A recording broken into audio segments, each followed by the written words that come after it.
ಹಳೆಯ ಶಾಸ್ತ್ರ ಭೂಸಲು ಧರ್ಮ ಖೇಡಿ ಜಗದ್ಗುರು ಸ್ವಾರ್ಥಶೀಲ ಆಚಾರ್ಯ ಇವರನ್ನೆಲ್ಲ ಮುಲಾಜಿಲ್ಲದೆ ಧಿಕ್ಕರಿಸುವಂತಾಗಬೇಕು. ರಾಜಕೀಯವಾಗಿ ನೀವು ನೋಡಿದ್ರೆ ಬೇರೆ ರೀತಿ ಕಾಣಿಸ್ಬೋದು, ಆದರೆ ಮುಂದೆ ದೇಶ ಮುಂದುವರಿಯಬೇಕಾದರೆ ಬಹುಶಃ ಈ ತರಹದ ಕಾರ್ಯಕ್ರಮಗಳನ್ನು ಇಟ್ಟುಕೊಂಡು ಜನತೆಯ ಪ್ರಜ್ಞೆಯನ್ನು ವಿಚಾರಿಸಬೇಕಾಗಿದೆ ಅಂತ ಹೇಳ್ತಾರೆ.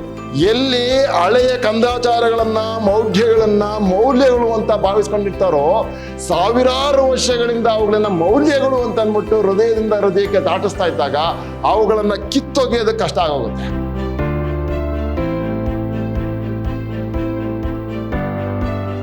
ಎಲ್ಲರಿಗೂ ನಮಸ್ಕಾರ. ನಾನು ವೆಂಕಟೇಶ್ ಕೆಬಿ, ಕನ್ನಡ ಸಹಾಯಕ ಪ್ರಾಧ್ಯಾಪಕ, ವಿದ್ಯಾಶ್ರಮ ಪ್ರಥಮ ದರ್ಜೆ ಕಾಲೇಜು, ಮೈಸೂರು. ಪ್ರಿಯ ವಿದ್ಯಾರ್ಥಿ ಸ್ನೇಹಿತರೆ, ನಾನು ಮೈಸೂರು ವಿಶ್ವವಿದ್ಯಾಲಯಕ್ಕೆ ಸಂಬಂಧಪಟ್ಟ ಹಾಗೆ 4ನೇ ಚತುರ್ಮಾಸದ BCA ಮಕ್ಕಳಿಗೆ ಇಟ್ಟಿರುವಂಥ ಕನ್ನಡ ಭಾಷಾ ಪಠ್ಯದಲ್ಲಿ ನಮ್ಮ ಕುವೆಂಪು ಅವರು ಬರೆದಿರುವಂಥ ಒಂದು ವಿಶೇಷವಾದಂಥ ಗದ್ಯ ಲೇಖನ ಜನತಾ ಪ್ರಜ್ಞೆ ಮತ್ತು ವೈಚಾರಿಕ ಜಾಗೃತಿ ಅನ್ನುವಂಥ ಲೇಖನವನ್ನು ಕುರಿತು ಮಾತನಾಡ್ತಾ ಇದ್ದೆ. ಇದು ಈ ಸಂಬಂಧವಾಗಿ ನನ್ನ 2ನೇ ತರಗತಿ. ಕುವೆಂಪು ಅವರು ಮೌಢ್ಯಗಳಿಂದ ತುಂಬಿರುವಂತಹ ನಮ್ಮ ಪೂರ್ವಿಕರ ಮನಸ್ಥಿತಿಯನ್ನ ಬದಲಾಯಿಸಿ ಅವರಲ್ಲಿ ವೈಚಾರಿಕ ಜಾಗೃತಿಯನ್ನ ಮೂಡಿಸುವುದು ಎಷ್ಟು ಕಷ್ಟತರವಾಗಿತ್ತು ಅನ್ನುವಂಥ ವಿಚಾರವನ್ನ ಮಾತಾಡ್ತಾ ಇದ್ದಾರೆ. ಬನ್ನಿ, ಈ ಸಂದರ್ಭದಲ್ಲಿ ಯಾವೆಲ್ಲ ವಿಶೇಷವನ್ನ ಅವರು ಮಾತಾಡ್ತಾರೆ ನೋಡೋಣ. ನಮ್ಮ ಸಾಮಾನ್ಯ ಜನ ಎಂದರೆ ಯಾರು? ಯಾವುದನ್ನು ನಾವು ಜನತಾ ಪ್ರಜ್ಞೆ ಅಂತ ಕರೆಯುತ್ತಾ ಇದ್ದೇವೆಯೋ ಆ ಕೆಳವರ್ಗಕ್ಕೆ ಸೇರಿದ ಶೂದ್ರ ಮತ್ತು ಅತಿಶೂದ್ರರು. ನೋಡಿ, ಸಾಮಾನ್ಯ ಜನ ಅಂದ್ರೆ ಯಾರು ಅಂತಂದ್ರೆ, ನೋಡಿ, ಜನತಾ ಪ್ರಜ್ಞೆ ಅಂತ ನಾವು ಕರೆಯುತ್ತಾ ಇದ್ದೇವೆಯೋ ಆ ಕೆಳವರ್ಗಕ್ಕೆ ಸೇರಿದ ಶೂದ್ರ ಮತ್ತು ಅತಿಶೂದ್ರರು. ಬಹಳ ಮುಖ್ಯವಾದಂಥ ಮಾತಿದು. ಜನಸಾಮಾನ್ಯರು ಅಂತಂದ್ರೆ ಯಾರನ್ನ ನಾವು ಕರ್ಕೋತೀವಿ ಅಂತ. ಯಾವುದನ್ನು ನಾವು ಜನತಾ ಪ್ರಜ್ಞೆ ಅಂತ ಕರೆಯುತ್ತಾ ಇದ್ದೇವೆಯೋ ಆ ಕೆಳವರ್ಗಕ್ಕೆ ಸೇರಿದ, ತುಂಬಾ ಕೆಳವರ್ಗಕ್ಕೆ ಸೇರಿದಂತ ಶೂದ್ರ ಮತ್ತು ಅತಿಶೂದ್ರರು. ಎಲ್ಲಿಯೋ ನೀವು 2% ಜನ ಈಗ ಬ್ರಿಟಿಷರು ಬಂದ ಮೇಲೆ ಬೇರೆ ಮಟ್ಟಕ್ಕೆ ಏರಿರಬಹುದು. ಉಳಿದವರು ಎಲ್ಲರೂ ಕೂಡ ಶೂದ್ರರು, ಅತಿಶೂದ್ರರೇ. ಎಲ್ಲೋ ಬ್ರಿಟಿಷರು ಬಂದ ಮೇಲೆ 2% ಜನ ಈಗ ಬ್ರಿಟಿಷರು ಬಂದ ಮೇಲೆ ಬೇರೆ ಮಟ್ಟಕ್ಕೆ ಏರಿರಬಹುದು. ಆದರೆ 98% ಜನರ ಜನತಾ ಪ್ರಜ್ಞೆ ಹಿಂದಿನಂತೆಯೇ ಇಂದೂ ಬಹಳ ಹೀನ ಸ್ಥಿತಿಯಲ್ಲಿದೆ.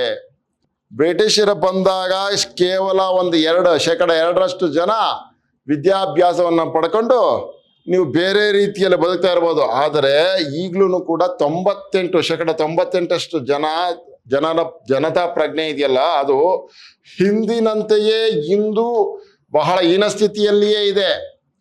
ಆ ಕಾರಣಕ್ಕೋಸ್ಕರ ಅವರಲ್ಲಿ ವೈಚಾರಿಕ ಪ್ರಜ್ಞೆ ಅನ್ನುವಂಥದ್ದು ಬಹಳ ಮುಖ್ಯ ಹೇಳ್ತಾ ಇರೋದು.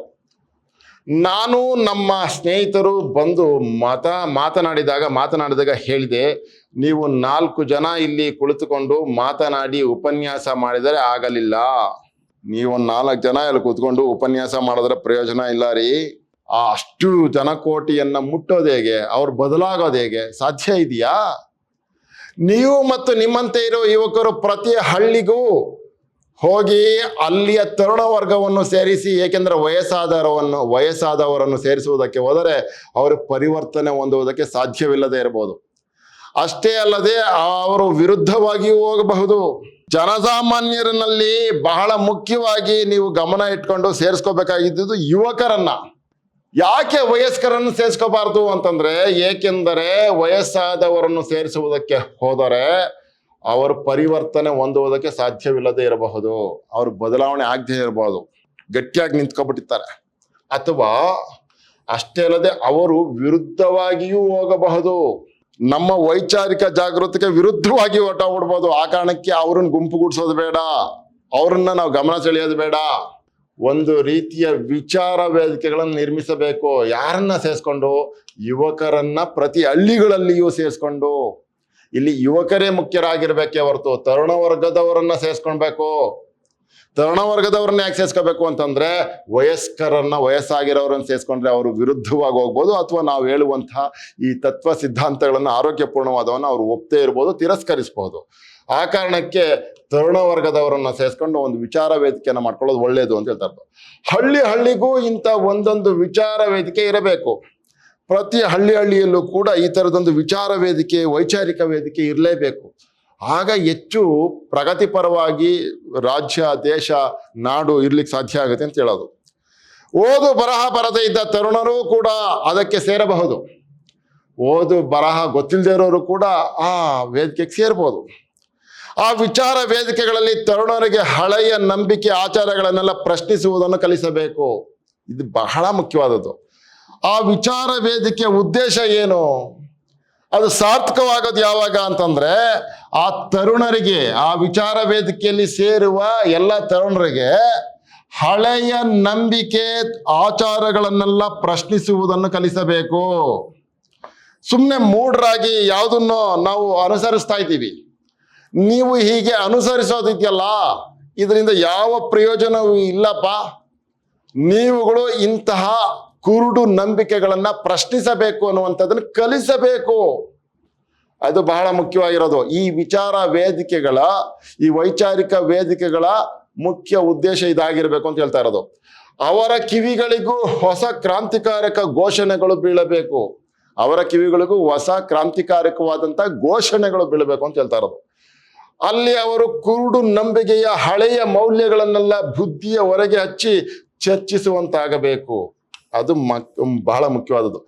ಅಲ್ಲಿ ಅವರು ಆ ವಿಚಾರ ವೇದಿಕೆಯಲ್ಲಿ ಏನ್ ಮಾಡಬೇಕು, ಹಳೆಯ ಕುರುಡು ನಂಬಿಕೆಯ ಹಳೆಯ ಮೌಲ್ಯಗಳನ್ನೆಲ್ಲ, ಕುರುಡು ನಂಬಿಕೆಯ ಹಳೆಯ ಮೌಲ್ಯಗಳು, ಕುರುಡಾಗಿ ನಾ ಬ್ಲೈಂಡ್ ಆಗಿ ಯಾವ್ದನ್ನ ಏನೋ ಬಿಲೀಫ್ ಮಾಡ್ಬಿಟ್ಟಿರ್ತಾರೆ, ಅದನ್ನ ಬುದ್ಧಿಯ ಹೊರಗೆ ಹಚ್ಚಿ ಬುದ್ಧಿಪೂರ್ವಕವಾಗಿ ಅದು ಸರಿಯೋ ತಪ್ಪು ಅಂತೇಳಿ ವಿವೇಚನೆ ಮಾಡಬೇಕು, ಚರ್ಚಿಸುವಂತಾಗಬೇಕು ಆ ವೇದಿಕೆಯಲ್ಲಿ ಅಂತ ಹೇಳ್ತಾರೆ. ವರ್ಣಾಶ್ರಮ, ಚಾತುರ್ವರ್ಣ್ಯ, ಜಾತಿ ಭೇದ ಇತ್ಯಾದಿ ಕೃತಕ ತಾರತಮ್ಯಗಳನ್ನು ತಾವೇ ಕಲ್ಪಿಸಿ ಅವುಗಳನ್ನು ಭಗವಂತ ಸೃಷ್ಟಿಸಿದನೆಂದು ಸುಳ್ಳು ಶಾಸ್ತ್ರಗಳನ್ನು ಜನರು ತಿಳಿಯದ ಸಂಸ್ಕೃತ ಭಾಷೆಯಲ್ಲಿ ರಚಿಸಿ ಅವುಗಳಿಗೆ ಧರ್ಮಶಾಸ್ತ್ರಗಳು ಎಂಬ ದೊಡ್ಡ ಹೆಸರಿಟ್ಟು ಅವುಗಳನ್ನು ಯಾರು ಉಲ್ಲಂಘಿಸಬಾರದೆಂಬ ಕಟ್ಟು ಕಲ್ಪಿಸಿ ಆ ಕಟ್ಟಿನ ಕಾನೂನು ರಕ್ಷೆಗೆ ಕ್ಷತ್ರಿಯ ವರ್ಗದ ರಾಜರನ್ನು ಕೈಗೊಂಬೆಗಳನ್ನಾಗಿ ಸಿಂಹಾಸನಕ್ಕೇರಿಸಿ ರಾಜನೇ ಪ್ರತ್ಯಕ್ಷ ದೇವರು ಎಂಬ ಹುಸಿ ಹೆದರಿಕೆ ಹುಟ್ಟಿಸಿ ಶೂದ್ರರನ್ನು ಗುಲಾಮರನ್ನಾಗಿ ಮಾಡಿ ಮೂಢ ಪಶುಗಳಿಗಿಂತಲೂ ಕೀಳು ಮಟ್ಟದಲ್ಲಿಟ್ಟು ಅವರ ದುಡಿಮೆಯಿಂದ ತಾವು ಸುಖಭೋಗಿಗಳಾಗಿರುವ ಆಚಾರ ನಾಮಕ ನೀಚರನ್ನು ವಿಚಾರ ವೇದಿಕೆಯ ಸಾಕ್ಷಿ ಪೆಟ್ಟಿಗೆಯಲ್ಲಿ ನಿಲ್ಲಿಸುವ ಧೈರ್ಯ ದೃಢತೆಗಳನ್ನು ನಮ್ಮ ತರುಣರಿಗೆ ಕಲಿಸಬೇಕು. ಇದು ಬಹಳ ಸೊಗಸಾಗಿರುವಂತ ವಿಷಯ. ನಮ್ಮ ತರುಣರಿಗೆ ಈ ವಿಚಾರ ವೇದಿಕೆಯಲ್ಲಿ ಯಾವ ರೀತಿಯ ವಿಚಾರಗಳನ್ನ ಮನದಟ್ಟು ಮಾಡಬೇಕು, ಯಾವ ರೀತಿಯ ಅಂಶಗಳನ್ನ ಅವರ ಅಂತರಂಗದಲ್ಲಿ ಮೊಳೆಯಿಸಬೇಕು ಅನ್ನುವಂಥ ವಿಚಾರವನ್ನು ಇಲ್ಲಿ ಮಾತಾಡ್ತಾ ಇರೋದು. ವರ್ಣಾಶ್ರಮ, ಚಾತುರ್ವರ್ಣ್ಯ, ಜಾತಿ ಭೇದ ಇತ್ಯಾದಿ ಕೃತಕ ತಾರತಮ್ಯಗಳನ್ನು ನಿಜವಾಗ್ಲೂ ವರ್ಣಾಶ್ರಮ ಪದ್ಧತಿಯಿಂದ, ಚಾತುರ್ವರ್ಣ್ಯದಿಂದ, ಜಾತಿ ಭೇದದಿಂದ ಈ ತರ ತಾರತಮ್ಯಗಳನ್ನ ನಾವು ಅವುಗಳನ್ನು ಕಲ್ಪಿಸಿ ಭಗವಂತ ಸೃಷ್ಟಿಸಿದ ಅಂತ ಅನ್ಬಿಟ್ಟು ಮಾತಾಡ್ತಾ ಇದಾರಲ್ಲ ಇವರೆಲ್ಲ, ಇವೆಲ್ಲವೂ ಕೂಡ ನಾವು ಮಾಡಿದ್ದಲ್ಲ ರೀ, ಇದು ಭಗವಂತ ಹೇಳಿರೋದು ಅಂತ ಹೇಳಿ ಜನರನ್ನು ನಂಬಿಸೋದಿದೆಯಲ್ಲ. ಭಗವಂತ ಸೃಷ್ಟಿಸಿದನೆಂದು ಸುಳ್ಳು ಶಾಸ್ತ್ರಗಳನ್ನು ಜನರು ತಿಳಿಯದ ಸಂಸ್ಕೃತ ಭಾಷೆಯಲ್ಲಿ ರಚಿಸಿ, ನೋಡಿ ಅವುಗಳನ್ನೆಲ್ಲ ನಾವಲ್ಲಪ್ಪ ಸೃಷ್ಟಿ ಮಾಡಿದ್ದು, ಭಗವಂತನೇ ಸೃಷ್ಟಿ ಮಾಡಿದ್ದು ಅಂತ ಹೇಳಿ ಸುಳ್ಳು ಶಾಸ್ತ್ರಗಳನ್ನ ಜನರು ತಿಳಿಯದ ಸಂಸ್ಕೃತ ಭಾಷೆಯಲ್ಲಿ ರಚಿಸಿ ಆ ಸುಳ್ಳು ಶಾಸ್ತ್ರಗಳನ್ನ ಇವರ ಅನುಕೂಲಕ್ಕೆ ಬೇಕಾಗಿರುವಂತ ಶಾಸ್ತ್ರಗಳನ್ನ ಇವರೇ ಸಂಸ್ಕೃತ ಭಾಷೆಯಲ್ಲಿ ರಚಿಸಿ ಅವುಗಳಿಗೆ ಧರ್ಮಶಾಸ್ತ್ರಗಳು ಎಂಬ ದೊಡ್ಡ ಹೆಸರಿಟ್ಟು, ಅವುಗಳಿಗೆ ಧರ್ಮಶಾಸ್ತ್ರ ಅನ್ನುವಂಥ ದೊಡ್ಡ ಹೆಸರಿಟ್ಟು ಅವುಗಳನ್ನು ಯಾರು ಉಲ್ಲಂಘಿಸಬಾರದೆಂಬ ಕಟ್ಟು ಕಲ್ಪಿಸಿ, ಇದು ಧರ್ಮಶಾಸ್ತ್ರ ಹೇಳಿರೋದ್ರಿಂದ ಇದನ್ನ ಯಾರೂ ಕೂಡ ಉಲ್ಲಂಘಿಸಬಾರದು, ಮೀರಬಾರದು ಅಂತ ಹೇಳಿ ನೋಡಿ, ಉಲ್ಲಂಘಿಸಬಾರದೆಂಬ ಕಟ್ಟು ಕಲ್ಪಿಸಿ ಕಾನೂನನ್ನು ಗಟ್ಟಿ ಮಾಡಿ ಆ ಕಟ್ಟಿನ ಕಾನೂನು ರಕ್ಷೆಗೆ, ಆ ಕಟ್ಟಿನ ಕಾನೂನು ರಕ್ಷೆಗೆ ಕಟ್ಟನ್ನ ಮಾಡೋರು ಆ ಕಟ್ಟನ್ನ ಫಾಲೋ ಮಾಡ್ಕೊಂಡು ಹೋಗೋದಕ್ಕೆ ಒಬ್ಬರು ನೇಮಿಸೋದು. ಕ್ಷತ್ರಿಯ ವರ್ಗದ ರಾಜರನ್ನು ಕೈಗೊಂಬೆಗಳನ್ನಾಗಿ ಸಿಂಹಾಸನಕ್ಕೇರಿಸಿ ಒಂದು ವರ್ಗದವರು ತಾವು ರಚಿಸಿದಂತಹ ಕಾನೂನುಗಳನ್ನ ರಚಿಸುವುದಕ್ಕೆ ಕ್ಷತ್ರಿಯ ವರ್ಗದವರನ್ನು ನೇಮಕ ಮಾಡಿಕೊಂಡು ಅವರನ್ನ ತಮ್ಮ ಕೈಗೊಂಬೆಗಳನ್ನಾಗಿ ಮಾಡಿ ಸಿಂಹಾಸನಕ್ಕೇರಿಸಿ ರಾಜನೇ ಪ್ರತ್ಯಕ್ಷ ದೇವರು ಎಂಬ ಹುಸಿ ಹೆದರಿಕೆ ಹುಟ್ಟಿಸಿ ರಾಜ ಪ್ರತ್ಯಕ್ಷ ದೇವತಾ ಅನ್ನುವಂತಹ ಯಾವುದೋ ಒಂದು ಕಲ್ಪನೆಯನ್ನ ಹುಸಿ ನೋಡಿ, ಹುಸಿ ಭಯವನ್ನ ಹೆದರಿಕೆಯನ್ನ ಹುಟ್ಟಿಸಿ ಶೂದ್ರರನ್ನು ಗುಲಾಮರನ್ನಾಗಿ ಮಾಡಿ ಮೂಢ ಪಶುಗಳಿಗಿಂತಲೂ ಕೀಳು ಮಟ್ಟದಲ್ಲಿಟ್ಟು, ಪಶುಗಳಿಗಿಂತಲೂ ಕೀಳು ಮಟ್ಟದಲ್ಲಿಟ್ಟು ಅವರನ್ನ ಅವರ ದುಡಿಮೆಯಿಂದ ತಾವು ಸುಖ ಭೋಗಿಗಳಾಗಿರುವ ಆಚಾರ ನಾಮಕ ನೀಚರನ್ನು, ಆ ಕೆಳಗಡೆ ಇದ್ದಾರಲ್ಲ ಆ ಶೂದ್ರರು, ಅವರುಗಳು ದುಡಿಯುವುದರಿಂದ ಇವರು ಸುಖವಾಗಿದ್ದಾರಲ್ಲ, ಈ ಅವಿವೇಕಿಗಳು ಈ ಆಚಾರ ನಾಮಕ ನೀಚರನ್ನ ವಿಚಾರ ವೇದಿಕೆಯ ಸಾಕ್ಷಿ ಪೆಟ್ಟಿಗೆಯಲ್ಲಿ, ಈ ತರದೊಂದು ವಿಚಾರ ವೇದಿಕೆಯಲ್ಲಿ ನಿಲ್ಲಿಸುವ ಧೈರ್ಯ ದೃಢತೆಗಳನ್ನು ನಮ್ಮ ತರುಣರಿಗೆ ಕಲಿಸಬೇಕು. ಈ ರೀತಿಯಾಗಿ ಅವರನ್ನ ಪ್ರಶ್ನೆ ಮಾಡಿ ಈ ಕಟಕಟೆಯಲ್ಲಿ ನಿಲ್ಲಿಸಿ ಪ್ರಶ್ನಿಸುವಂತಹ ಧೈರ್ಯವನ್ನ ನಮ್ಮ ಯುವಕರಿಗೆ ಕಲಿಸಬೇಕು ಅಂತ ಅಂದ್ಬಿಟ್ಟು ಹೇಳ್ತಾ ಇರೋದು.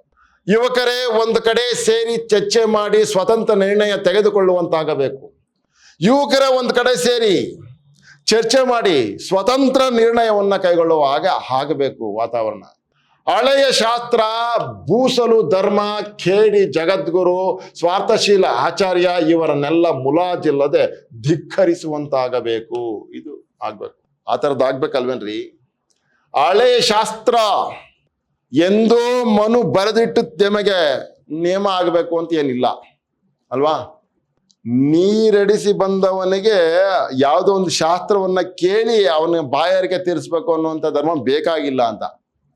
ಅದಕ್ಕೆ ಹೇಳ್ತಾ ಇರೋದು 100 ದೇವರನ್ನೆಲ್ಲ ನೂಕಾಚೆ ದೂರ, ಭಾರತಾಂಬೆಯೇ ದೇವಿ ಪೂಜಿಸುವ ಬಾರ ಅಂತ ಹೇಳ್ತಾ ಇರೋದು. ಅದಕ್ಕೆ ಹಳೆಯ ಶಾಸ್ತ್ರ, ಭೂಸಲು ಧರ್ಮ, ಕೇಡಿ ಜಗದ್ಗುರು, ಸ್ವಾರ್ಥಶೀಲ ಆಚಾರ್ಯ ಇವರನ್ನೆಲ್ಲ ಮುಲಾಜಿಲ್ಲದೆ ಧಿಕ್ಕರಿಸುವಂತಾಗಬೇಕು. ಮುಲಾಜಿಲ್ಲದೆ ಯಾವ ಕಟ್ಟಿಗೂ ದಾಕ್ಷಿಣ್ಯಕ್ಕೆ ಒಳಗಾಗದೆ ಇವರನ್ನು ತಿರಸ್ಕರಿಸುವಂತಹ ಬುದ್ಧಿ ಬರಬೇಕು. ನಿಮ್ಮಲ್ಲಿ ಈ ವಿಚಾರಗಳನ್ನೆಲ್ಲ ತಿಳಿದವರು ಕಡೆಗೆ ವರ್ಷಕ್ಕೆ 1 ಸಾರಿಯೋ 2 ಸಾರಿಗೋ ಇಂಥ ಕಡೆ ಹೋಗಿ ಆ ವಿಚಾರ ವೇದಿಕೆಗಳನ್ನು ಉಪಯೋಗಿಸಿಕೊಂಡು ಅಲ್ಲಿ ಅವರಿಗೆ ವಿಷಯವನ್ನು ತಿಳಿಸಿ ಕೆಲಸ ಮಾಡಬೇಕಾಗಿ ಬರುತ್ತದೆ. ಈಗ ನೀವೇನು ಇದನ್ನ ಮಾಡ್ಕೋತಾ ಇದ್ದೀರಲ್ಲಪ್ಪ ಈ ಸಂಘವನ್ನ, ನಿಮ್ಮಲ್ಲಿ ಕೆಲವರು ಅಂತ ಕಡೆ ಹೋಗಿ ಎಂಥ ಕಡೆಗೆ ಇಂತಿಂಥ ಅವಿವೇಕಗಳೆಲ್ಲ ಜಗಜ್ಜಾಹೀರಾಗಿರುವಂಥ ಕಡೆಗೆ ಹೋಗಿ ಯುವಕ ಮಿತ್ರರನ್ನ ಸೇರಿಸಿ ಅವರಿಗೆ ಈ ತರ ಕಟ್ಟುಪಾಡುಗಳಿಂದ ಹೊರಬರುವಂತಹ ಧೈರ್ಯವನ್ನ ತುಂಬಬೇಕು. ನೀವು ಅವರು ಪ್ರಗತಿಕಾರಕವಾಗಿ ಕ್ರಾಂತಿಕಾರಕವಾಗಿ ಹೆಜ್ಜೆ ಇಡುವುದಕ್ಕೆ ನೀವು ಸ್ಫೂರ್ತಿಯಾಗಿ ನಿಲ್ಬೇಕು, ನೀವು ಮಾತಾಡಬೇಕು ಅಂತ ಹೇಳ್ತಾ ಇರೋದು. ಆದ್ದರಿಂದ ಇದು ಬರೀ ಪುಸ್ತಕ ಬರೆಯೋದರಿಂದಾಗಲಿ ಮುದ್ರಣ ಪ್ರಚಾರದಿಂದಾಗಲಿ ಮಾತ್ರ ಕೈಗೂಡುವ ಕೆಲಸವಲ್ಲ. ಈಗ ನಾವು ವೈಚಾರಿಕವಾದಂಥ ಎಷ್ಟೋ ಪ್ರಖರವಾದಂಥ ವಿಷಯಗಳನ್ನ ಪುಸ್ತಕದ ಮೂಲಕ ಪ್ರಕಟ ಮಾಡಿರ್ಬೋದು, ಮುದ್ರಣ ಮಾಡಿರ್ಬೋದು, ಆದರೆ ಕೇವಲ ಅದರಿಂದಲೇ ಇದು ಸಾರ್ಥಕ ಆಗೋದಿಲ್ಲ. ಬರೀ ಪುಸ್ತಕ ಬರೆಯೋದರಿಂದಾಗಲಿ ಮುದ್ರಣ ಪ್ರಚಾರದಿಂದಾಗಲಿ ಮಾತ್ರ ಕೈಗೂಡುವ ಕೆಲಸವಲ್ಲ ಅದು. ಯಾಕೆಂದರೆ ನಮ್ಮಲ್ಲಿ ಓದೋಕ್ಕೆ ಬರೆಯೋಕ್ಕೆ ಬರುವವರೇ ಬಹಳ ಕಡಿಮೆ. ನಮ್ಮಲ್ಲಿ ಓದೋಕೆ ಬರೆಯೋಕೆ ಬರೋರೆ ತುಂಬಾ ಕಡಿಮೆ ಇದ್ದಾರೆ ರೀ. ಹಾಗಾದ್ರೆ ನೀವು ಮಾತಿನ ಮೂಲಕ, ಚರ್ಚೆಯ ಮೂಲಕ, ವೇದಿಕೆಯ ಮೂಲಕ ಇಂಥ ತರುಣರನ್ನ ಬಡಿದಬ್ಬಿಸಿ ಸುಖ ಮಾರ್ಗಕ್ಕೆ, ಕಲ್ಯಾಣ ಮಾರ್ಗಕ್ಕೆ ನೀವು ತಿರುಗಿಸಬೇಕು. ಅವರನ್ನ ವೈಚಾರಿಕವಾದಂಥ ನಿಮ್ಮ ಮಾತುಗಳಿಂದ ಆ ಕಿಡಿ ಅವರ ಹೃದಯಲ್ಲೇ ಹೊತ್ಕೊಳ್ಬೇಕು ಅಂತ ಹೇಳ್ತಾ ಇರೋದು. ಆದ್ದರಿಂದ ಈ ಗ್ರಾಮೀಣ ಸಾಮಾನ್ಯ ವರ್ಗ ಪುಸ್ತಕ ಓದಿ ತಿಳಿದುಕೊಳ್ಳುವ ಕಾಲ ಬರುವವರೆಗೆ ಅವರಿಗೆ ನೇರವಾಗಿ ಬಾಯಿಂದಲೇ ಹೇಳಿ ತಿಳಿಸಬೇಕಾಗುತ್ತದೆ.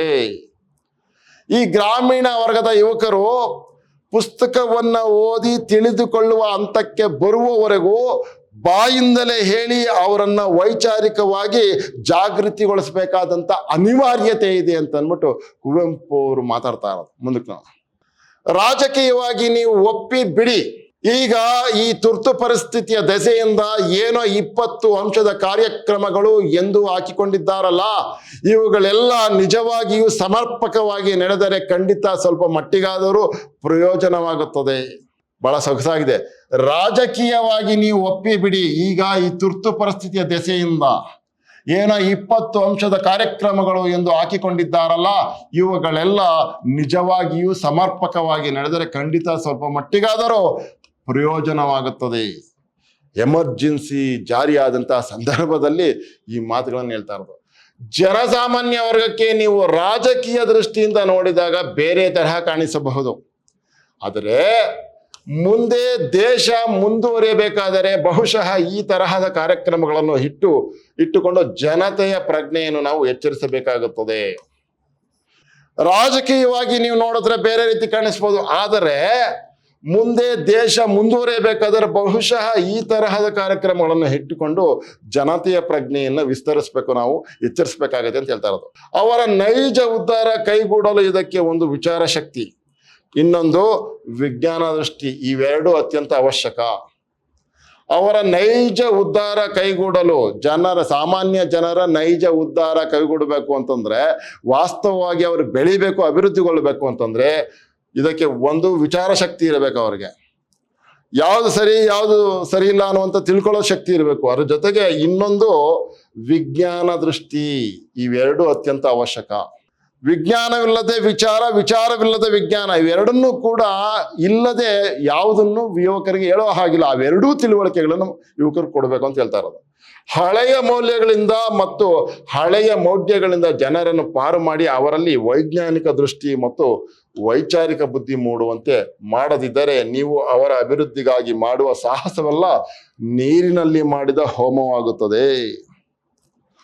ನೀವು ಮೊದಲು ಆ ಯುವಕರಲ್ಲಿ ವೈಚಾರಿಕ ಮತ್ತು ವೈಜ್ಞಾನಿಕ ತಿಳುವಳಿಕೆಯನ್ನ ಕೊಡ್ಲಿಲ್ಲ ಅಂತಂದ್ರೆ ನೀವು ಏನು ಮಾಡಿದ್ರು ಕೂಡ ನೀರಿನಲ್ಲಿ ಹೋಮ ಮಾಡ್ದಂಗೆ ಆಗೋಗುತ್ತೆ ಅಂತ ಹೇಳ್ತಾ ಇರೋದು. ನೋಡಿ, ಹಳೆಯ ಮೌಲ್ಯಗಳಿಂದ ಮತ್ತು ಹಳೆಯ ಮೌಢ್ಯಗಳಿಂದ ಜನರನ್ನು ಪಾರು ಮಾಡಿ, ಆ ಹಳೆಯ ಯಾವುದೋ ಮೌಲ್ಯವನ್ನು ಇಟ್ಕೊಂಡಿರ್ತಾರೆ, ಅದು ಶ್ರೇಷ್ಠ ಅಂತ ತಲೆ ಮೇಲೆ ಇಟ್ಕೊಂಡಿರ್ತಾರೆ, ಹಳೆಯ ಮೌಢ್ಯಗಳನ್ನು ತಲೆ ತುಂಬಿಕೊಂಡಿರ್ತಾರೆ. ಇವುಗಳಿಂದ ಅವರನ್ನು ಪಾರು ಮಾಡಿ ವೈಜ್ಞಾನಿಕ ದೃಷ್ಟಿ ಮತ್ತು ವೈಚಾರಿಕ ಬುದ್ಧಿಯನ್ನ ಅವರು ಕೊಡಬೇಕು. ಹಾಗಾಗ್ಲಿಲ್ಲ ಅಂತಂದ್ರೆ ಅವರ ಅಭಿವೃದ್ಧಿ ಕಷ್ಟ ಸಾಧ್ಯ. ನೀವು ಮಾಡುವಂತಹ ಈ ಎಲ್ಲ ಪ್ರಯತ್ನವೂ ಕೂಡ ನೀರಿನಲ್ಲಿ ಹೋಮ ಮಾಡಿದಾಗುತ್ತೆ ಅಂತ ಹೇಳ್ತಾ ಇರೋದು. ಪುನಃ ಇದು ಏನು ಅಂತ ಹೇಳಿದರೆ, ಒಬ್ಬ ಸಾಮಾನ್ಯ ಹಳ್ಳಿಯ ತರುಣನನ್ನು ತೆಗೆದುಕೊಂಡು ಯೋಚನೆ ಮಾಡಿ, ಅವನ ಪ್ರಜ್ಞೆಯ ಸ್ವರೂಪವೇನು, ಲಕ್ಷಣವೇನು, ಅವನು ಏನು ನಂಬಿಕೆಗಳಲ್ಲಿ ಬೆಳೆದಿದ್ದಾನೆ, ಏನು ಆಲೋಚನೆ ಮಾಡುತ್ತಾನೆ, ದೇವರು ಧರ್ಮ ಇದರ ವಿಚಾರದಲ್ಲಿ ಏನು ಅಭಿಪ್ರಾಯವಿದೆ ಅವನಿಗೆ, ತನ್ನ ಹಿರಿಯರು ದೊಡ್ಡವರು ಇವರ ವಿಚಾರದಲ್ಲಿ ಏನು ಅಭಿಪ್ರಾಯವಿದೆ, ಪೂಜ್ಯರು ಎಂಬುವರಲ್ಲಿ ಅವನಿಗೆ ಏನು ಅಭಿಪ್ರಾಯ, ಇವುಗಳನ್ನು ಸ್ವಲ್ಪ ಯೋಚನೆ ಮಾಡಿ. ದಿಢೀರ್ ಅಂತ ಅಂದ್ಬಿಟ್ಟು ಬಂದು ಯುವಕರನ್ನ ಒಟ್ಟುಗೂಡಿಸ್ಬಿಟ್ಟು ಒಂದು ವೈಚಾರಿಕ ವೇದಿಕೆ ಅಂದ್ಬಿಟ್ಟು ನೀವು ಮಾತಾಡ್ಬಿಡೋದಲ್ಲ. ಅವನು ಈಗಾಗಲೇ ಪ್ರೀವಿಯಸ್ ನಾಲೆಡ್ಜ್ ಏನಿದೆ ಯಾರ್ಯಾರ ಬಗ್ಗೆ, ಅವನ ಪೂರ್ವ ತಿಳುವಳಿಕೆ ಹೇಗಿದೆ ಅನ್ನುವಂಥದ್ದನ್ನ ನೀವು ತಿಳ್ಕೊಬೇಕು ಮೊದಲು. ಇದು ಏನು ಅಂತ ಹೇಳಿದರೆ, ಒಬ್ಬ ಸಾಮಾನ್ಯ ಹಳ್ಳಿಯ ತರುಣನನ್ನು ತೆಗೆದುಕೊಂಡು ಯೋಚನೆ ಮಾಡಿ, ಏನು ಅವನ ಪ್ರಜ್ಞೆಯ ಸ್ವರೂಪವೇನು, ಅವನು ಹೇಗೆ ಇದನ್ನ ಅರ್ಥ ಮಾಡ್ಕೊಳ್ಬಲ್ಲ, ಅವನು ಯಾವ ರೀತಿ ಸೆನ್ಸ್ ಕೆಲಸ ಮಾಡ್ತಾ ಇದೆ ಅನ್ನುವಂಥದ್ದನ್ನ, ಅದ್ರ ಲಕ್ಷಣವೇನು, ಅವನು ಹೆಂಗಿದ್ದಾನೆ, ಅವನು ಪೂರ್ಣ ತಿಳುವಳಿಕೆ ಇದ್ದಾನ, ಇಲ್ಲಾಂದ್ರೆ ಪೂರ್ಣ ಅದ್ದೋಗಿದ್ದಾನ, ಅವರ ಪೂರ್ವಿಕರು ಹೇಳಿರುವಂತಹ ಶಾಸ್ತ್ರ ಸಂಪ್ರದಾಯದ ಒಳಗಡೆ, ಮೂಢನಂಬಿಕೆ ಒಳಗಡೆ ಮುಳುಗೋಗಿದ್ದಾನ ಅವನು ಅಂತೇಳಿ. ಅವನು ಏನು ನಂಬಿಕೆಗಳಲ್ಲಿ ಬೆಳೆದಿದ್ದಾನೆ, ಅವನು ಯಾವ ನಂಬಿಕೆಗಳಲ್ಲಿ ಅವನು ಬೆಳೆದಿದ್ದಾನೆ, ಅವನನ್ನ ಗಟ್ಟಿಯಾಗಿ ಹಿಡ್ಕೊಂಡಿರುವಂತಹ ನಂಬಿಕೆಗಳು ಯಾವುವು, ಏನು ಆಲೋಚನೆ ಮಾಡುತ್ತಾನೆ, ಅವುಗಳ ವಿಚಾರದಲ್ಲಿ ಮತ್ತು ನಾವು ಹೇಳುವಂತಹ ವಿಚಾರಗಳಲ್ಲಿ ಯಾವ ರೀತಿಯಾದಂತಹ ಆಲೋಚನೆಯನ್ನು ಮಾಡಬಲ್ಲ ಅವನು. ದೇವರು ಧರ್ಮ ಇದರ ವಿಚಾರದಲ್ಲಿ ಏನು ಅಭಿಪ್ರಾಯವಿದೆ ಅವನಿಗೆ, ದೇವರು ಧರ್ಮ ಅನ್ನುವಂತಹ ವಿಚಾರದಲ್ಲಿ ಅವನಿಗೆ ಏನು ಎಂತ ಅಭಿಪ್ರಾಯ ಇದೆ. ತುಂಬ ಕರ್ಮಠನಾಗೋಗಿದ್ರೆ ಅವನನ್ನ ಮೇಲೆ ಕೆತ್ತೋದಕ್ಕೆ ಹೆಂಗೆ, ಅಥವಾ ಅವ್ನು ನಂಬೋದೇ ಇಲ್ಲ ಒಂದ್ ಸ್ವಲ್ಪ ವೈಚಾರಿಕವಾಗಿದ್ದಾನೆ ಅನ್ನುವಂಥವ್ನಿಗೆ ಹೆಂಗೆ ವಾದ ಮಾಡಬೇಕು, ಚರ್ಚೆ ಮಾಡಬೇಕು, ಈ ಥರದ್ನೆಲ್ಲ ಕಲ್ತ್ಕೋಬೇಕು. ತನ್ನ ಹಿರಿಯರು ದೊಡ್ಡವರು ಇವರ ವಿಚಾರದಲ್ಲಿ ಏನು ಅಭಿಪ್ರಾಯವಿದೆ, ಪೂಜ್ಯರು ಎಂಬುವರಲ್ಲಿ ಅವನಿಗೆ ಏನು ಅಭಿಪ್ರಾಯ, ಇವುಗಳನ್ನು ಸ್ವಲ್ಪ ಯೋಚನೆ ಮಾಡಿ, ಇವುಗಳನ್ನ ಕುರಿತು ಒಂದು ಸ್ವಲ್ಪ ಯೋಚನೆ ಮಾಡಿದ ಮೇಲೆ ಯುವಕರನ್ನ ಕುರಿತು ನಾವು ಯಾವ ರೀತಿಯ ಮಾತುಗಳನ್ನು ಆಡಬೇಕು ಅನ್ನುವಂಥದ್ದು ಅರ್ಥ ಆಗುತ್ತೆ. ತುಂಬಾ ಶೋಚನೀಯವಾಗಿ ಕಾಣುತ್ತದೆ ಅಲ್ವಾ ಈ ಥರದವೆಲ್ಲ ಹೇಳಿದಾಗ. ಅವನ ಅಭಿಪ್ರಾಯಗಳು ಹೇಗಾದರೂ ಮಾಡಿ ಅವನನ್ನು ಈ ಹಳೆಯ ಮೌಲ್ಯಗಳಿಂದ ಪಾರು ಮಾಡಬೇಕಾಗಿ ಬರುತ್ತದೆ. ಈ ಹಳೆಯ ನಂಬಿಕೆಗಳನ್ನು ಅವನೇನು ಗಟ್ಟಿಯಾಗಿ ನಂಬ್ಕೊಂಡಿದ್ರೆ ಇವುಗಳಿಂದ ಅವನ್ನ ಪಾರು ಮಾಡಬೇಕಾದಂತ ಅನಿವಾರ್ಯತೆ ಇರುತ್ತೆ. ಅವನ್ನೆಲ್ಲ ನೀವು ಮೌಲ್ಯಗಳು ಎಂದು ತಿಳಿದುಕೊಂಡಿದ್ದೀರಿ. ಎಲ್ಲಿ ಹಳೆಯ ಕಂದಾಚಾರಗಳನ್ನ ಮೌಲ್ಯಗಳು ಅಂತ ಭಾವಿಸ್ಕೊಂಡಿರ್ತಾರೋ, ಸಾವಿರಾರು ವರ್ಷಗಳಿಂದ ಅವುಗಳನ್ನ ಮೌಲ್ಯಗಳು ಅಂತ ಅಂದ್ಬಿಟ್ಟು ಹೃದಯಕ್ಕೆ ದಾಟಿಸ್ತಾ ಇದ್ದಾಗ ಅವುಗಳನ್ನ ಕಿತ್ತೊಗೆಯೋದಕ್ಕೆ ಕಷ್ಟ ಆಗೋಗುತ್ತೆ. ನಿಮ್ಮ ವೈಚಾರಿಕ ನಿಯಮಗಳು, ವೈಜ್ಞಾನಿಕ ತಿಳುವಳಿಕೆಗಳು ಕೂಡ ಅವುಗಳನ್ನ ಸುಟ್ಟಾಕಿ ಹೊಸ ಪ್ರಜ್ಞೆಯನ್ನ ಕೊಡ್ಲಿಕ್ಕೆ ಸಾಧ್ಯ ಆಗಲ್ಲ. ಆ ನಿಟ್ಟಿನಲ್ಲಿ ಯೋಚನೆ ಮಾಡಬೇಕಾಗತ್ತೆ. ಅವನ ತಿಳುವಳಿಕೆ ಏನು, ಅವನ ಆಲೋಚನಾ ಲಹರಿ ಏನು ಅನ್ನುವಂಥ ವಿಚಾರವನ್ನ ಸೂಕ್ಷ್ಮವಾಗಿ ಗ್ರಹಿಸಿ ಅವನನ್ನ ಯಾವ ರೀತಿ ಈ ವೈಚಾರಿಕ ಪ್ರಗತಿಯ ಹಾದಿಗೆ ತರಬೇಕು ಅನ್ನುವಂಥದ್ದನ್ನ ಯೋಚನೆ ಮಾಡಬೇಕಾಗತ್ತೆ ಅಂತ ಹೇಳ್ಬೇಕು. ಅವು ನಿಜವಾಗಿ ಮೌಲ್ಯಗಳಲ್ಲ, ಸ್ವಾರ್ಥಕ್ಕಾಗಿ ಮೇಲುವರ್ಗದವರು ಹುಟ್ಟಿಸಿರೋ ಭ್ರಾಂತಿಗಳು. ಅವು ನಿತ್ಯ ಮೌಲ್ಯಗಳಲ್ಲ. ನಿಜ ಭಕ್ತಿ, ಶ್ರದ್ಧೆ, ಅಭಿಪ್ಸೆ ಇಂಥವುಗಳೆಲ್ಲ ನಿತ್ಯ ಮೌಲ್ಯಗಳು. ಆದರೆ ಆ ಮೌಲ್ಯಗಳ ಹೆಸರನ್ನು ಹೇಳಿ ಅವನ್ನು ಏತಕ್ಕಾಗಿ ಉಪಯೋಗಿಸಿಕೊಳ್ಳುತ್ತಿದ್ದಾರೆ.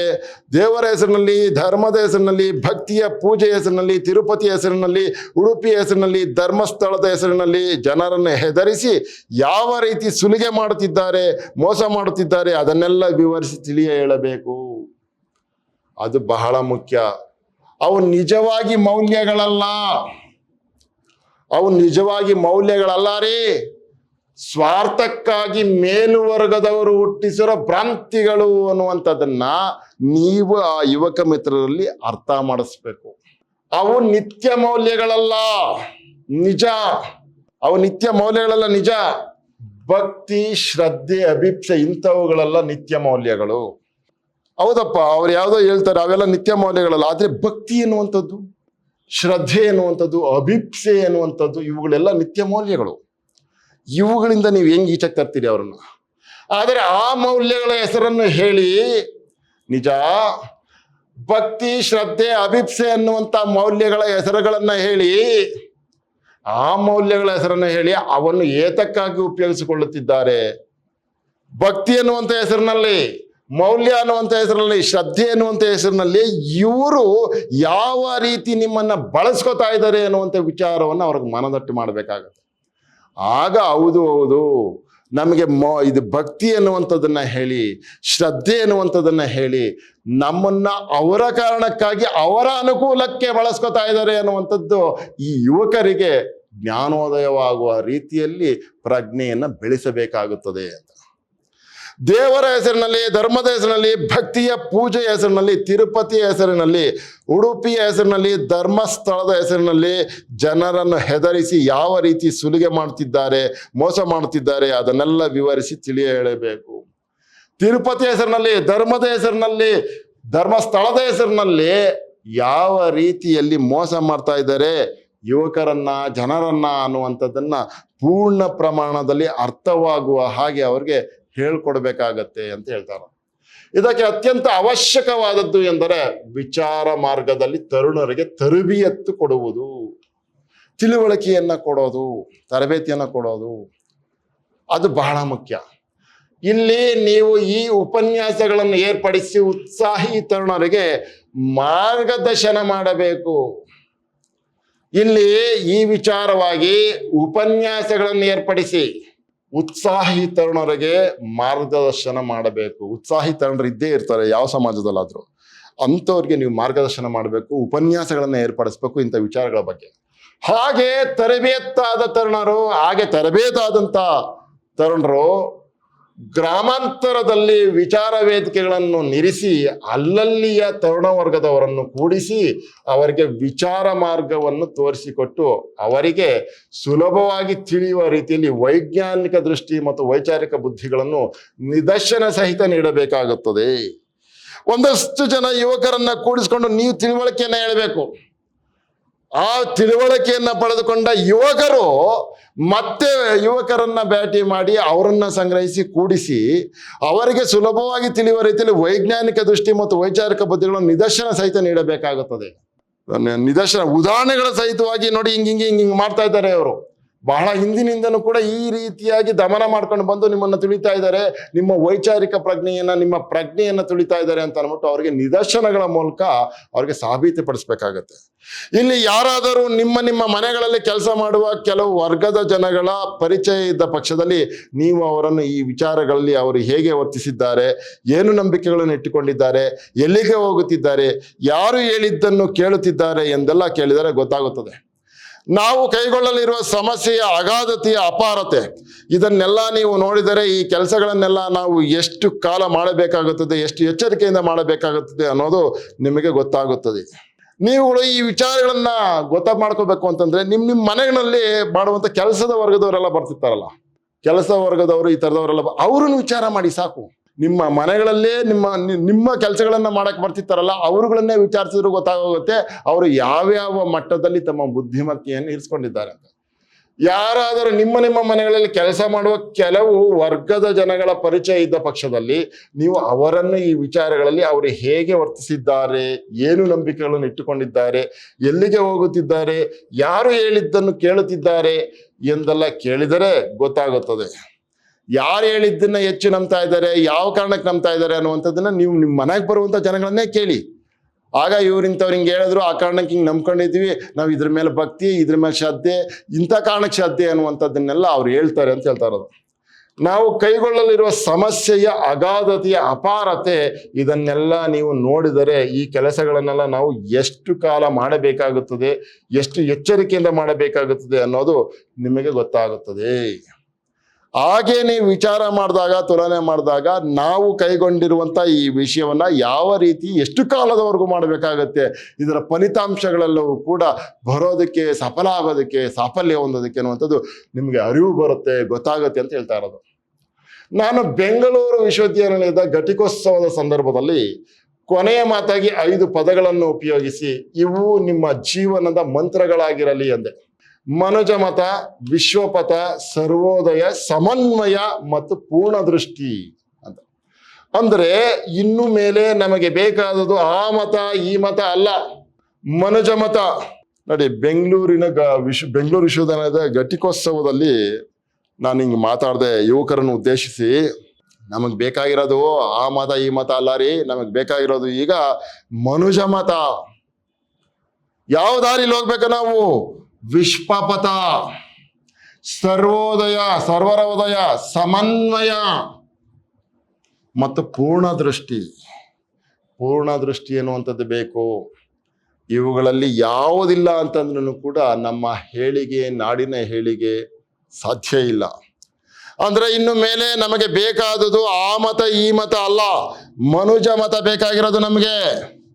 ಯಾವ ಭಾವನೆಗಳು ಜಗತ್ತಿನಲ್ಲಿ ಎಲ್ಲಾ ಮನುಷ್ಯರಿಗೂ ಅನ್ವಯವಾಗಬಹುದು ಅಂತಹ ಭಾವನೆ ಮನುಜ ಮತ. ಅಂದ್ರೆ ಯಾವ ಭಾವನೆಗಳು ಜಗತ್ತಿನಲ್ಲಿರುವಂತ ಎಲ್ಲಾ ಮನುಷ್ಯರಿಗೂ ಅನ್ವಯ ಆಗಬಹುದು ಅಂತಹ ಭಾವನೆ ಬೇಕು, ಅಂತಹ ದೃಷ್ಟಿ. ಅದನ್ನೇ ಪೂರ್ಣ ದೃಷ್ಟಿ ಅಂತ ಹೇಳೋದು.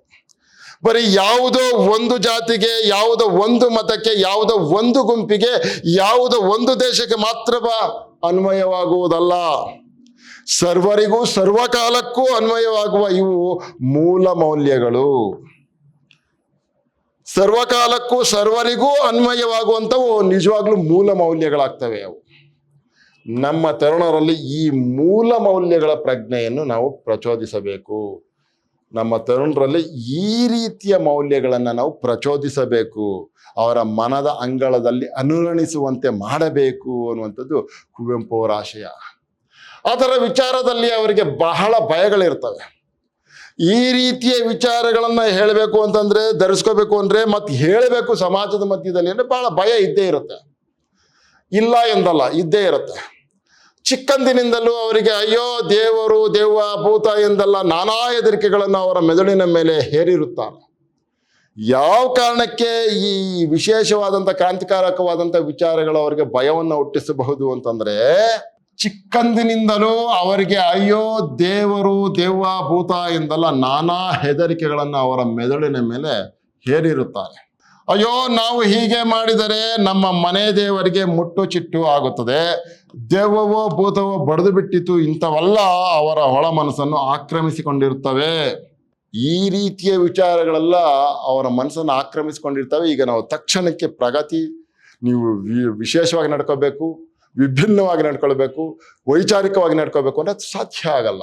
ಜೊತೆಗೆ ಬ್ರಾಹ್ಮಣರು ತಮ್ಮ ಹಿತಾಸಕ್ತಿಗಾಗಿ ಶೂದ್ರರ ಮೇಲೆ ಹೇರಿರುವ ನರಕಾದಿ ಭಯಗಳು ಬೇರೆ ಇರುತ್ತವೆ. ನೀವು ಹಿಂಗೇನ ನಡ್ಕೊಂಡ್ಬಿಟ್ರೆ ನರಕ ಪ್ರಾಪ್ತಿ ಆಗುತ್ತೆ ನಿಮ್ಗೆ ಅಂತ ಅಂದ್ಬಿಟ್ಟು ಈ ಬ್ರಾಹ್ಮಣರು ಅವ್ರ ಮೇಲೆ ಈ ರೀತಿಯ ಭಯವನ್ನ ಹೇರಿರ್ತಾರೆ. ಇವನ್ನೆಲ್ಲ ನೀವು ಪ್ರತಿಭಟಿಸಬೇಕಾಗಿ ಬರುತ್ತದೆ, ಇವೆಲ್ಲವನ್ನು ನೀವು ಪ್ರತಿಭಟಿಸಬೇಕಾಗಿ ಬರುತ್ತದೆ. ಅವರಿಗೆ ಜ್ಞಾನ ಬರುವಂತೆ ವಿಷಯಗಳನ್ನು ನೀವು ವಿವರಿಸಿ ಹೇಳಿದರೆ ಅವರು ಆ ಹುಸಿ ಭೀತಿಗಳಿಂದ ತಪ್ಪಿಸಿಕೊಳ್ಳುತ್ತಾರೆ.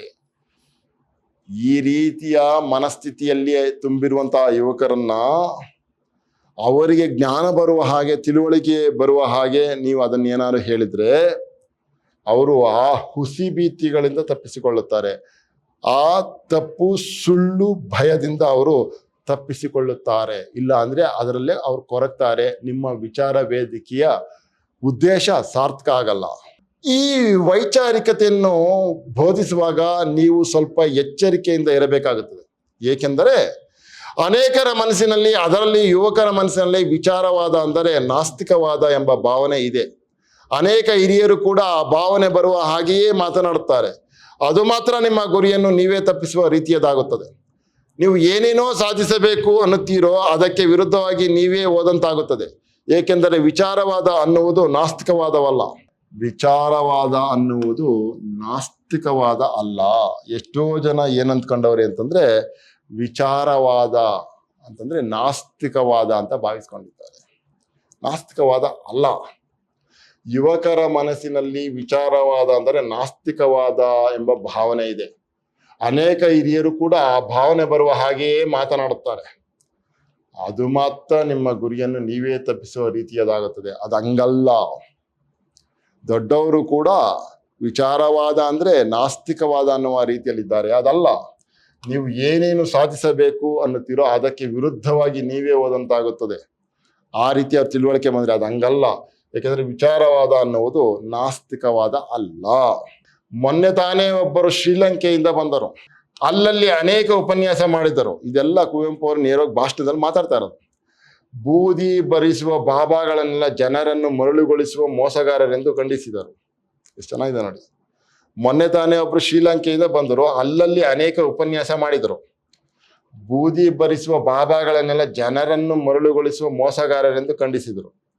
ಬೂದಿ ಬರಿಸುವಂತಹ ಬಾಬಾಗಳನ್ನೆಲ್ಲ ಜನರನ್ನು ಮೋಸಗೊಳಿಸುವಂತಹವರು ಅವರು ಅಂತ ಅಂದ್ಬಿಟ್ಟು ಅವ್ರನ್ನ ಟೀಕೆ ಮಾಡಿದ್ರು.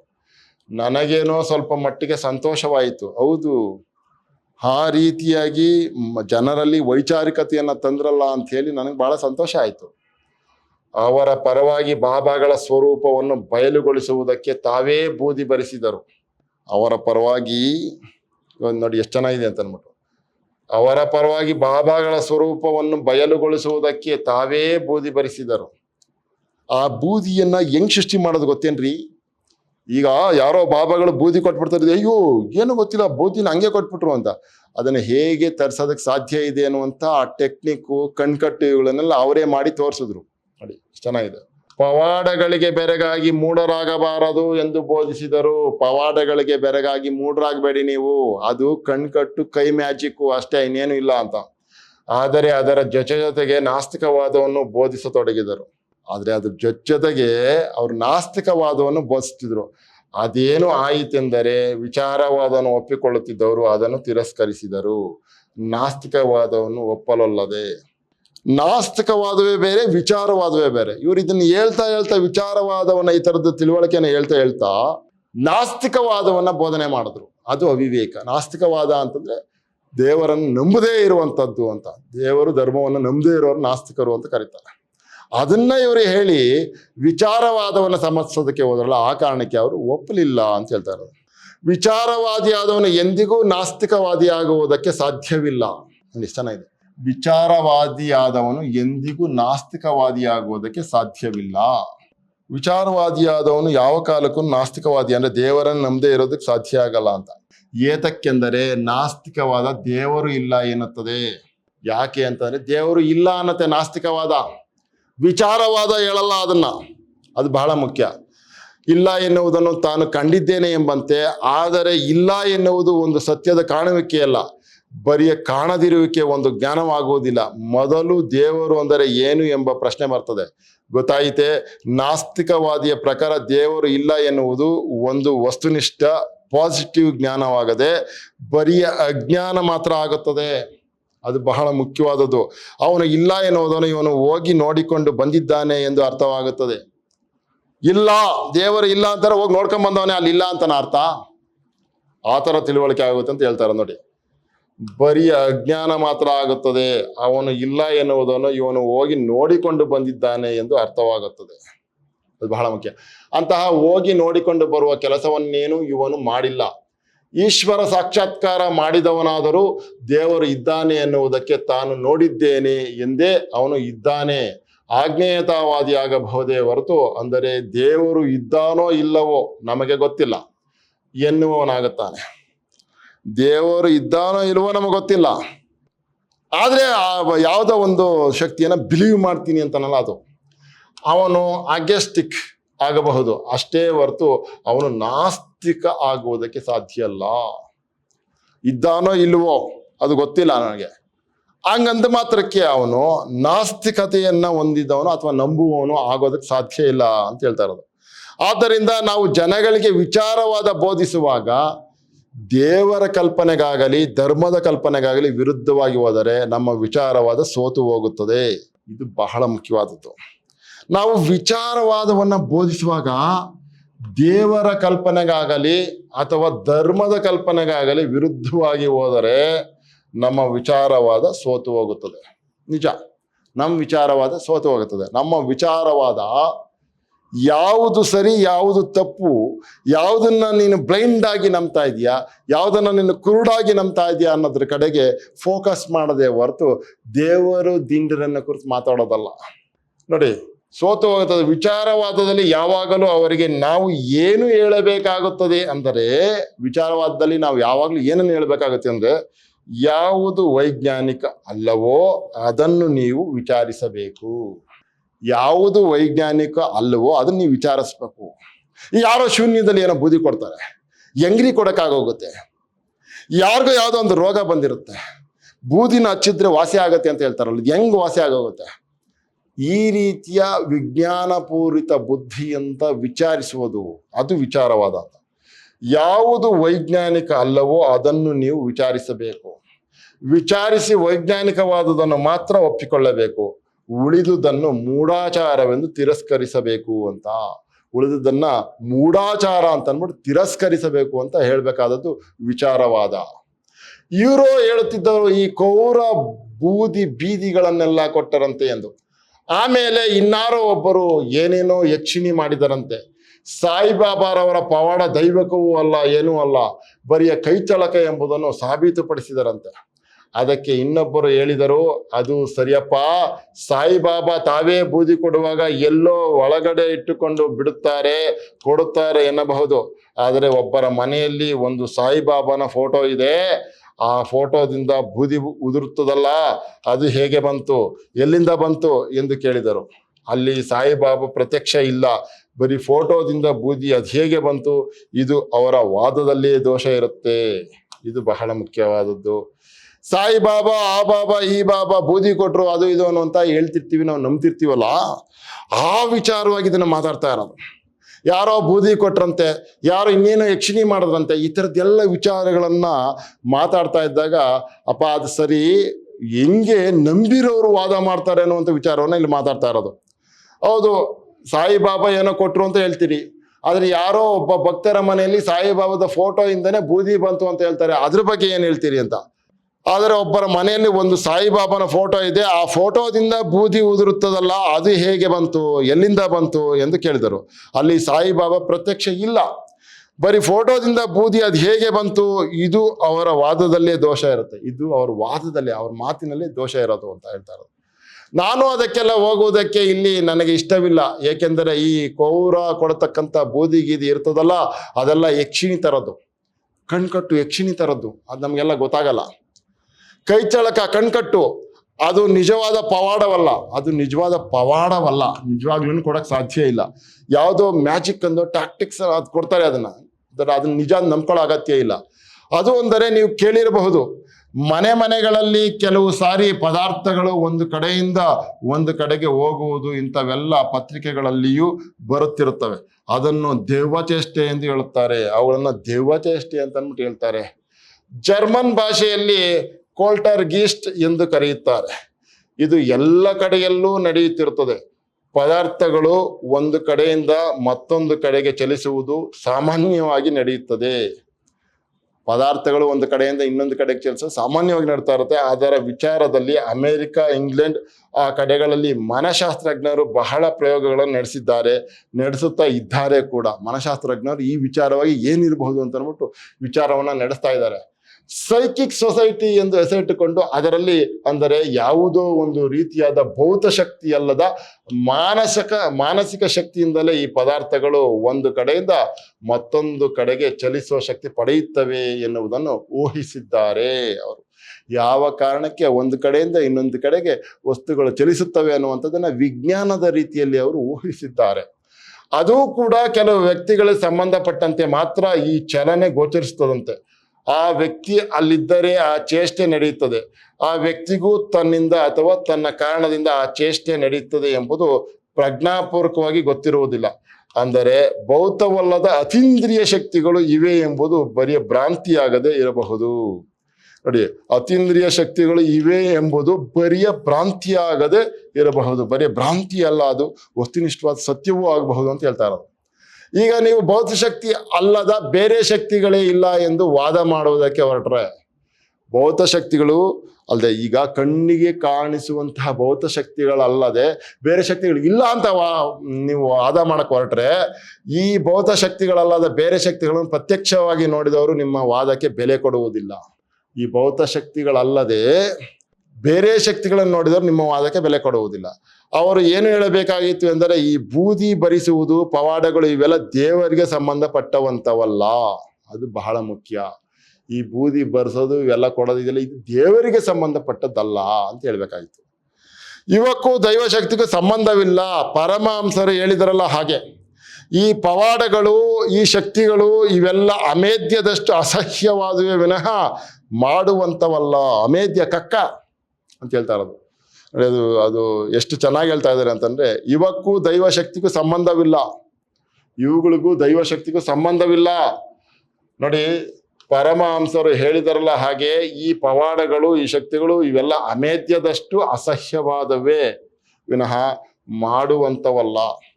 ಆದ್ದರಿಂದ ಇಂಥವನ್ನೆಲ್ಲ ಮಾಡಬಾರದು ಎಂದು ಹೇಳಿ, ಇದು ನಿನ್ನ ಆಧ್ಯಾತ್ಮಿಕ ವಿಕಾಸನೆಗೆ ಅಡಚಣೆಯಾಗುತ್ತದೆ ಅಂತಲೇ ಹೊರತು ನಿನಗೆ ಸಹಾಯಕವಾಗುವುದಿಲ್ಲ.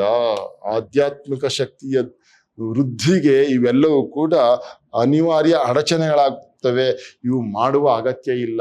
ಇವೆಲ್ಲವೂ ಕೂಡ ಅಮೇಧ್ಯದಷ್ಟು ಅಸಹ್ಯ ತರಿಸುವಂತಹ ವಿಚಾರಗಳೇ ವಿನಃ ಇನ್ನೇನೂ ಇಲ್ಲ ಇದರಲ್ಲಿ ಅಂತ ಹೇಳ್ತಾ ಇರೋದು.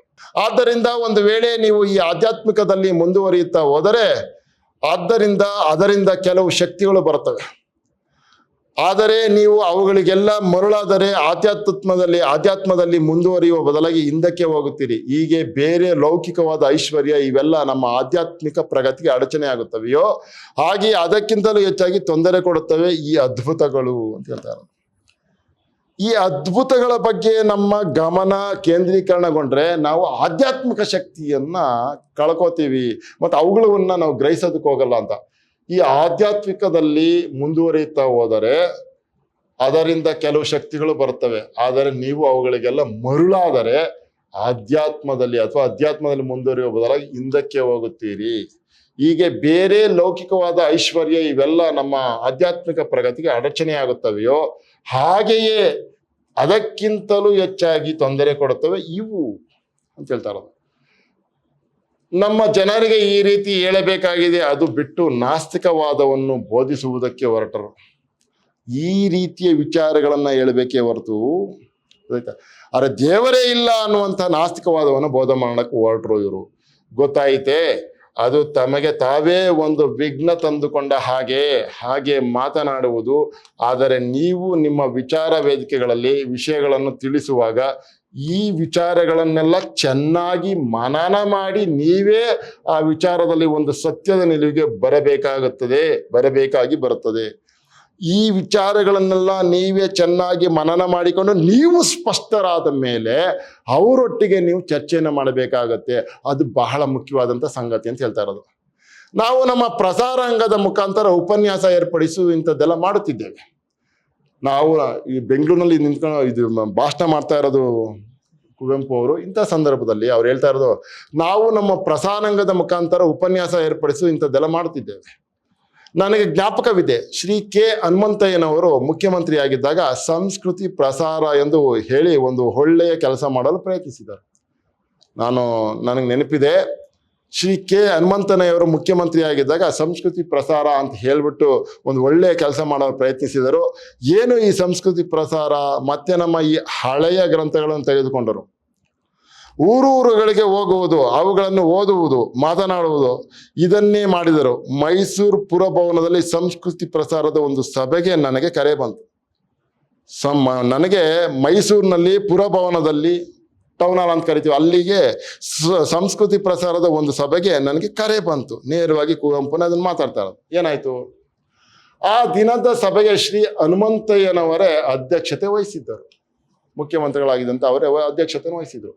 ಆಗ ನಾನು ಹೇಳಿದೆ, ಆಗ ನಾನೇ ಮಾತಾಡಿದೆ, ಕುವೆಂಪು ಹೇಳ್ತಾ ಇರೋದು, ಸಂಸ್ಕೃತಿ ಪ್ರಸಾರದ ಹೆಸರಿನಲ್ಲಿ ಛಂದೋಬದ್ಧವಾಗಿ ಬರೆದ ಮೌಢ್ಯಗಳನ್ನೆಲ್ಲ ರಾಗವಾಗಿ ಓದಿ ಜನರನ್ನು ಆಕರ್ಷಿಸಿ ಪ್ರಚಾರ ಮಾಡುವುದು ಸರಿಯಲ್ಲ. ನಾಡಿನ ಮುಖ್ಯಮಂತ್ರಿ ಕೂತಿದ್ದಾರೆ, ಅವರ ಎದುರುಗಡೆನೂ ಕೂಡ ಜನರಿಗೆ ಅನಗತ್ಯವಾದಂತಹ ಮೌಢ್ಯಗಳನ್ನ ಬಿತ್ತರಿಸುವಂತಹ ಕೃತಿಗಳನ್ನ ರಾಗವಾಗಿ ಹಾಡಿ ಅವನ ಮನೋರೋಗವನ್ನ ಜಾಸ್ತಿ ಮಾಡೋದು ಬೇಡ ಅಂತ ಹೇಳ್ತಾ ಇರೋದು. ಅವುಗಳನ್ನು ಚೆನ್ನಾಗಿ ಓದಿಬಿಟ್ಟು ಜನಗಳಲ್ಲಿ ಮತ್ತೂ ಅಷ್ಟು ಮೌಢ್ಯ ಪ್ರಚಾರ ಮಾಡ್ತಾ ಇದ್ದೀರಲ್ಲ, ಇದು ಸರಿನಾ ನೀವು? ಅದರ ಬದಲು ಸಂಸ್ಕೃತಿ ಪ್ರಸಾರಕ್ಕೆ ಯಾರನ್ನು ಕಳಿಸುತ್ತೀರೋ ಅವರಿಗೆ ಮೊದಲು ಒಂದು ಟ್ರೈನಿಂಗ್ ಕೊಡಬೇಕು. ಸಂಸ್ಕೃತಿ ಯಾವುದು, ಮೌಢ್ಯ ಯಾವುದು ಅನ್ನುವಂಥ ಡಿಫ್ರೆನ್ಸ್ ಅವ್ರಿಗೆ ಗೊತ್ತಿಲ್ಲ ಅಂತಂದ್ರೆ ಏನ್ರಿ ಪ್ರಯೋಜನ? ಹೀಗೆ ಸಂಸ್ಕೃತಿ ಪ್ರಚಾರ ಮಾಡಕ್ಕೆ ಹೋಗೋರಿಗೆ ಮೊದಲು ಒಂದು ಟ್ರೈನಿಂಗ್ ಕೊಡಿ. ಅವರಿಗೆ ಮೊದಲು ನೀವು ಹೋಗಿ ಇತರರಿಗೆ ಹೇಳುವಾಗ ಯಾವುದು ವಿಚಾರಪೂರ್ವಕವಾದುದು, ಯಾವುದು ಮೌಢ್ಯವಾದುದು ಎಂಬುದನ್ನು ಬೇರ್ಪಡಿಸಿ ತಿಳಿಸುವಂತೆ ಹೇಳಿ. ಹಿಂದೆ ತಿಳಿಸಿರುವಂತೆ ಯಾವುದೋ ಒಂದು ಮೌಲ್ಯವನ್ನು ಒಪ್ಪಿಕೊಂಡಿದ್ದೆವೋ ಈಗ ನಮಗೆ ಗೊತ್ತು, ಈಗ ಅದು ನಮಗೆ ಗೊತ್ತಿದೆ ಅಂತ ಅಂದ್ಬಿಟ್ಟು ಹೇಳ್ತಾ ಇರೋದು. ಯಾವುದೋ ಒಂದು ಮೌಲ್ಯವನ್ನು ಒಪ್ಪಿಕೊಂಡಿದ್ದೆವೋ ಈಗ ನಮಗೆ ಗೊತ್ತು ಅನ್ನುವಂಥ ವಿಚಾರವನ್ನ ಹೇಳಬೇಕಾಗತ್ತೆ ಅವರಿಗೆ. ಇಲ್ಲ ಅಂತಂದ್ರೆ ಮೊದಲು ಅವರಿಗೆ ಹೋಗಿ ಬೋಧನೆ ಮಾಡೋರಿಗೆ ಸರಿಯಾದಂಥ ವಿಚಾರಗಳು ಗೊತ್ತಾಗ್ಲಿಲ್ಲ ಅಂತಂದ್ರೆ ಕಷ್ಟ ಆಗತ್ತೆ ಅಂತ ಹೇಳ್ತಾ ಇರೋದು. ಜಾತಿ ಪದ್ಧತಿಯಂತಹ ಅನಿಷ್ಟ ಮತ್ತೊಂದಿಲ್ಲ ಎಂದು ನಾವು ಹಿಂದೆ ಏನ್ ನಂಬ್ಕೊಂಡಿದ್ವೋ ನೋಡಿ, ಎಷ್ಟು ಚೆನ್ನಾಗಿದೆ ಹೇಳ್ತಾ ಇರೋದು. ಈಗ ನಮಗೆ ಗೊತ್ತು ಜಾತಿ ಪದ್ಧತಿ ಅಂತ ಅನಿಷ್ಟ ಮತ್ತೊಂದಿಲ್ಲ ಎಂದು. ಎಷ್ಟು ಚೆನ್ನಾಗಿದೆ, ಜಾತಿ ಪದ್ಧತಿ ಅಂತ ಅನಿಷ್ಟ ಮತ್ತೊಂದಿಲ್ಲ ಅಂತ ಈಗ ನಮ್ಗೆ ಗೊತ್ತಾಗಿದೆ ಅದು. ಆದರೆ ಜಾತಿ ಪದ್ಧತಿಯನ್ನೇ ಘೋಷಿಸತಕ್ಕ ಸಂಪ್ರದಾಯ ಒಂದು ಕೃತಿಯನ್ನು ತೆಗೆದುಕೊಂಡು ಹೋಗಿ ವಿಮರ್ಶಿಸದೆ ಓದಿ ಹೇಳಿದರೆ ಅದು ಮತ್ತೊಂದು ಮೌಢ್ಯ ಪ್ರಚಾರ ಆಗುತ್ತದೆಯೇ ಹೊರತು ಸಂಸ್ಕೃತಿ ಪ್ರಚಾರ ಆಗುವುದಿಲ್ಲ. ಇದು ಕುವೆಂಪು ಅವರು ಮುಖ್ಯಮಂತ್ರಿಗಳ ಎದುರುಗಡೆನೆ ಮೌಢ್ಯ ಮತ್ತು ವಿಚಾರಗಳ ಮಧ್ಯೆ ಇದ್ದಂತಹ ವಿಚಾರವನ್ನು ಹೇಳ್ತಾ ಇರೋದು. ಹಳೆಯ ಗ್ರಂಥಗಳನ್ನ ಮುದ್ರಣ ಮಾಡಿ ಪ್ರಚಾರ ಮಾಡೋದು ಸರಿ, ಸಂಸ್ಕೃತಿ ಪ್ರಚಾರ ಅಂತ ಹೇಳಿ. ಜಾತಿ ಪದ್ಧತಿಯಂತಹ ಅನಿಷ್ಟ ಮತ್ತೊಂದಿಲ್ಲ ಎಂದು, ಆದರೆ ಜಾತಿ ಪದ್ಧತಿಯನ್ನೇ ಘೋಷಿಸತಕ್ಕ ಜಾತಿ ಪದ್ಧತಿ ಅಂತ ಮಾಡಿ ಇನ್ನೊಂದಿಲ್ಲ ಸರಿ, ಆದರೆ ಜಾತಿ ಪದ್ಧತಿಯನ್ನೇ ಘೋಷಿಸತಕ್ಕ ಸಂಪ್ರದಾಯ ಇರುವಂತ ಒಂದು ಕೃತಿಯನ್ನು ತೆಗೆದುಕೊಂಡು ಹೋಗಿ, ಆ ಕೃತಿಯನ್ನು ತೆಗೆದುಕೊಂಡು ಹೋಗಿ ವಿಮರ್ಶಿಸದೆ, ಆ ಕೃತಿಯಲ್ಲಿ ಹೇಳಿರುವಂತ ವಿಷಯಗಳನ್ನ ಸರಿಯಾಗಿ ವಿಮರ್ಶಿಸದೆ, ತುಲನೆ ಮಾಡದೆ, ಗೊತ್ತಾಯ್ತಾ, ಟೀಕೆ ಮಾಡದೆ, ಸರಿಯಾಗಿ ಓದದೆ, ಅದನ್ನೇ ಓದಿ ಹೇಳಿದರೆ ಅದು ಮತ್ತೊಂದು ಮೌಢ್ಯ ಪ್ರಚಾರ ಆಗುತ್ತದೆಯೇ ಹೊರತು ಸಂಸ್ಕೃತಿ ಪ್ರಚಾರ ಆಗುವುದಿಲ್ಲ. ಅದು ಸಂಸ್ಕೃತಿ ಪ್ರಚಾರ ಆಗುವುದಿಲ್ಲ ಅಂತೇಳಿ ನೇರವಾಗಿ ಮಾತಾಡ್ತದೆ. ಪ್ರಿಯ ವಿದ್ಯಾರ್ಥಿಗಳಿಗೆ ಇಲ್ಲಿಗಿರ್ಲಿ ಈ ಭಾಗ. ಮುಂದಿನ ಭಾಗದಲ್ಲಿ ಯಾವ ರೀತಿಯಲ್ಲಿ ಕುವೆಂಪು ಅವರು ನಮ್ಮ ಪ್ರಜ್ಞೆಯನ್ನು ವಿಸ್ತರಿಸುವಂತ ಮಾತುಗಳನ್ನ ಆಡ್ತಾರೆ ಅನ್ನುವಂಥದ್ದನ್ನ ಮುಂದಿನ ತರಗತಿಯಲ್ಲಿ ನಾನು ಚರ್ಚೆ ಮಾಡ್ತೀನಿ. ಎಲ್ಲರಿಗೂ ಒಳ್ಳೆಯದಾಗಲಿ. ಮತ್ತೆ ಸಿಗೋಣ. ನಮಸ್ಕಾರ.